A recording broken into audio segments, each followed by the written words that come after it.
just talking about, immunization. Obviously, it's a bit of a hotbed subject for you. Let's start off with the easiest, I guess. What is your opinion on getting your... Let's hit it right away. Sure. We'll back our way back from there. But where do you stand on the subject, and why? So I am very pro immunizations for children and adults. I've had all of my immunizations, even as a senior citizen. I've gotten I get the flu and the pneumonia and all of that. So my background is in public health, and I've experienced taking care of a child that had pertussis. She was 3 months old. It was heartbreaking because she was in and out of the hospital a couple of times, and she was so sick. And we finally determined that she got it from her family. And unfortunately, that's what happens sometimes. So I really feel like there are immunizations that are absolutely necessary for babies to protect them. However, I also understand that some people have religious reasons or whatever to decline them, and that is their right. I do believe that, in the United States we have a right to our own choices. But I would hope that whoever makes those decisions makes sure they're doing a lot of good research, and I don't just mean Google. You can find any kind of anything to support your thoughts on Google. You just have to search long enough. So when you're looking and doing your research, you need to be sure that you're looking at actual research where they've done actual testing and looking at what the side effects are and what they aren't, and accept that. I'm old enough to have known the time when there was still polio around. And we all got the little sugar cubes with polio, and my mom was so thrilled because we knew people who had polio, and it can be life-changing in that instance. And several of the other things, diphtheria, people used to die of diphtheria. And so, because we haven't seen those things for so long, it's easy to forget how bad they used to be, but they really did. People died all the time, and babies were blind.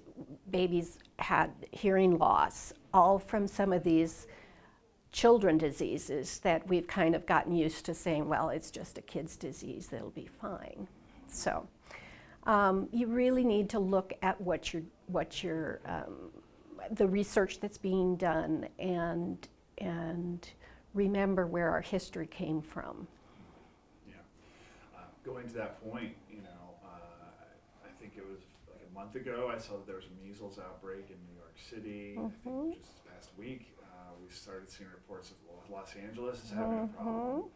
And again, I'm not an expert on the topic, but Logan, our anchor, was telling me that we have some of the lowest numbers of children that are vaccinated in all the 50 states. We're like 48 or 49. Again, I'm not an expert.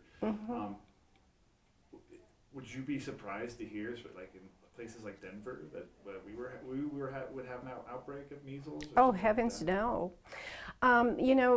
People travel a lot.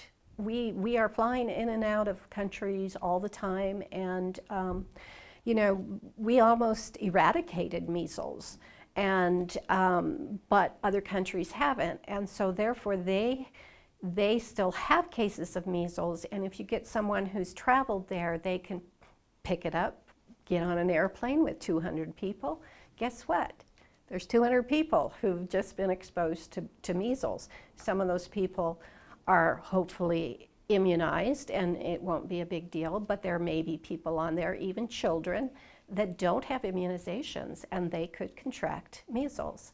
And again, it's a childhood disease, but it can have some pretty difficult things to work with, like, you know, your child could end up with encephalitis or death from mumps, and so there's a lot of things that you need to really kind of look at the risk benefits.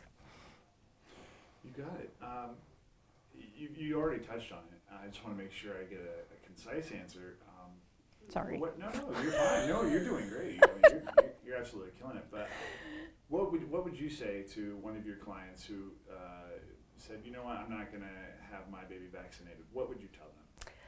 Okay, so normally when they say, I'm just not going to vaccinate, we'll talk about it as to why. What is your reasoning behind it? And then we kind of discuss what is your baby's life going to be like? So, are you a mom that's going back to work at 6 weeks and that baby's going to go into daycare? Guess what? That baby's going to get exposed to all kinds of germs. And many of the vaccines, the early vaccines, are to protect against diarrhea issues and pertussis and that type of thing. So if they absolutely don't want them, I have a problem with that. But if they're open to certain ones that will be more specific for their children, then I think that's a good thing. I think sometimes people choose not to do it because they think they're hurting their baby, because then when they go in, they get like 6 shots or something. And they think, gosh, if I got 6 shots, I would be just, you know, really upset about it. But all of the research shows that our immune systems can handle that. And, but if it's because you don't want to see your baby get 6 shots, many of the doctors will allow you to kind of space them out a little bit. It's not what the CDC recommends. And sometimes I think what happens is, having worked in public health, the CDC has recommendations of you're supposed to get this at 2 months, this at 4 months, this at 6 months. And how they want us to give those shots is you give them all at one time. And that's because there are some families or some people who won't bring them back. And so it's kind of, you know, we're trying to make take an opportunity while baby is there and get at least 1 set of shots in of all of them, just because we may not see that baby again. So that's where they are coming from and why they do this, you know, 6 shots at one time. If you are the type of parent who you can sit down with your pediatrician and say, look, I understand immunizations are important. I just don't want them all at one time. Can we space them out? And you go back, then the doctor's not going to have a problem with that, or at least most of them. You've been doing this for a while. Are you surprised that it's 2019 and now we have a need to legislate? How Yeah. difficult? It's really pretty, in my mind, pretty sad. Like I said, I'm older. I know what used to happen before immunizations were around, and we are so fortunate to have this ability to protect our children and to protect ourselves, really. And to not take advantage of that is really hard for me to accept. But like I said, we live in the U.S. We have to, let people do what they feel is important for their family, and I respect that. Is there anything that we haven't touched on that you'd like to make sure we cover? I know this is a broad topic, and Yeah. we did a real quick interview off the spur of the moment, but is there anything else that you would like to get in there? I don't think so. I think that's pretty much it. Hope to God the pediatricians don't see it and hate me. It is. It's a tough topic, and it really shouldn't be, but it has become one.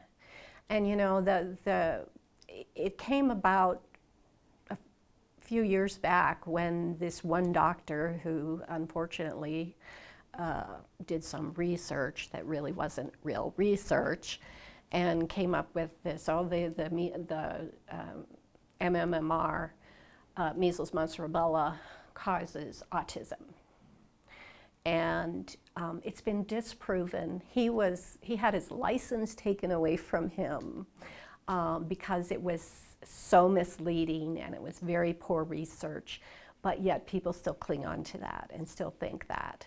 And it's wrong. It's just, it doesn't cause autism. We don't know what causes autism, but it isn't vaccines.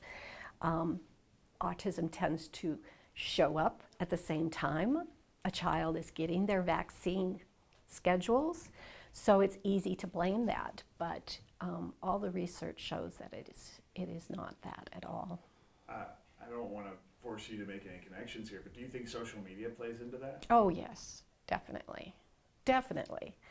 You know, when my kids were young, I got shots because I was supposed to get shots, and I knew it was worth it to get shots. I didn't want my kids getting ill. In fact, I remember, because I was a nurse and I was in public health, there was a point in time when we didn't have the chickenpox shot.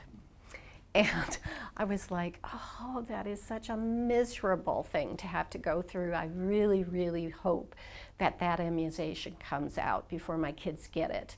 Well, they didn't. So, you know, and 3 kids all with itchy, and we were moving, and you know, you're moving cross country with kids that are all broken out in chickenpox. It was just lovely. So, you know, I really feel like that's, I missed out on that one. My kids missed out on that. And I was hoping I could get that one in, but it didn't work out that way. But. Perfect. Well, thank you so much for your time. Yeah. I really appreciate it. I really do.